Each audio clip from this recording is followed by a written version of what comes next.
Hey guys, welcome to wait a second, this is an anime.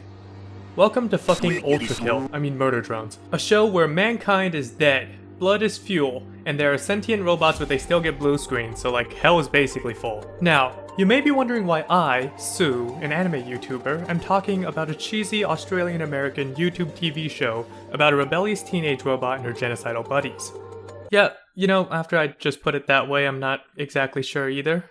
But you see, this show is like really good. And also there's this one scene where she talks about pirating anime, and that basically means I'm legally allowed to make a video on this show, don't press me on this. Murder Drones is a story set after the destruction of humanity. By themselves. The robots were not involved. And like, not all humans, just the ones on this weird exoplanet that like had a reactor blow up or something.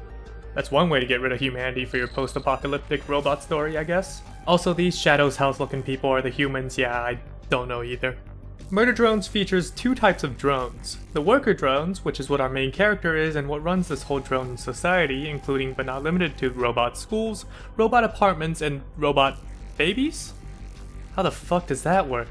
And disassembly, aka murder drones, which are exactly what they sound like and have vast sets of extremely threatening and dangerous abilities, including but not limited to gigantic metal wings, metal dissolving nanite till syringes, huge fucking iron claws, rocket launchers, the ability to regenerate anything with their saliva, death lasers, actual immortality, and bubble blowers. This show takes itself very seriously. We follow our protagonist Uzi, who is a rebellious teenager with purple hair who does rebellious teenager things such as building a fucking railgun and bringing it to school. Texas is fucked up. And she also befriends this genocide machine called N after blowing his head off, who ends up being surprisingly cool and chill and kills all of her dad's friends and then stabs her through the chest. But hey, he likes playing rummy. I love rummy! He then helps her save the rest of the people and kill one of his friends with that railgun I mentioned earlier in one of the best animated western action scenes I've ever watched. Yeah, don't worry, just leave her body there, I'm sure it won't like regenerate or anything. Yeah, this show makes about as much sense as I'm making it out to be. But N is cute, so it doesn't matter.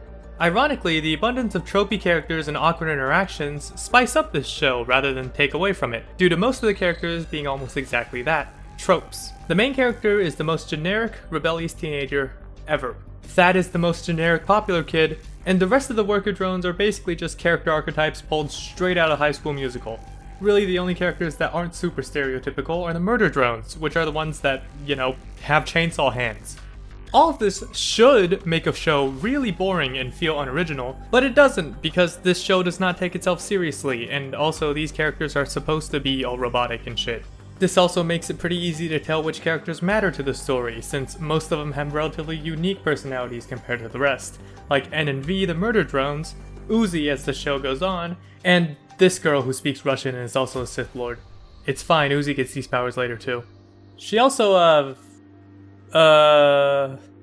hey, look at this sweet and heartwarming moment instead. Yeah, don't worry about that. She didn't just kill her entire class. Hey, haven't they been falling for a while? Okay, so this show moves, like, ridiculously fast. Like, we are 5 episodes in, and if you looked away for a second during any of it, you'd probably have no idea what's going on. But surprisingly, they drop enough information during all of that if you wanted to, you could piece everything together relatively easily.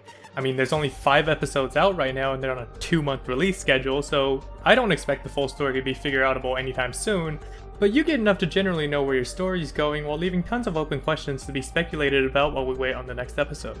Speaking of, this story is structured in a way I like to call the American spaghetti, in which there are cuts in between episodes that take a second to figure out the events of, which is not necessarily a bad thing since 86 does the same thing, and that's like the best anime ever made, and plus it remains surprisingly coherent despite the setting trying to do the exact opposite. Like seriously, who goes from this, then to this, within the span of like what, 3 episodes?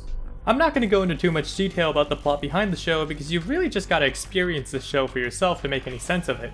And I'll probably make it sound a lot less interesting than it is. The fast-moving plot and downright goofy characters mixed with a perfect amount of cool shit and lore was enough to make me sit down and watch all of the 5 episodes without stopping. And I wasn't even playing games in the background this time. Plus, they're right here on YouTube. You don't even have to switch platforms. Episode 1 will be linked in the description. And that's about all I wanted to say about Murder Drones. I'll probably do another video sometime in the future when more of Season 1 has been released, but since each episode takes 2 months to air, I have no idea when that will be. But for now, if you want me to cover more not quite anime stuff like this in the future, be sure to like and subscribe. My name is Sue, and I will see you all next time.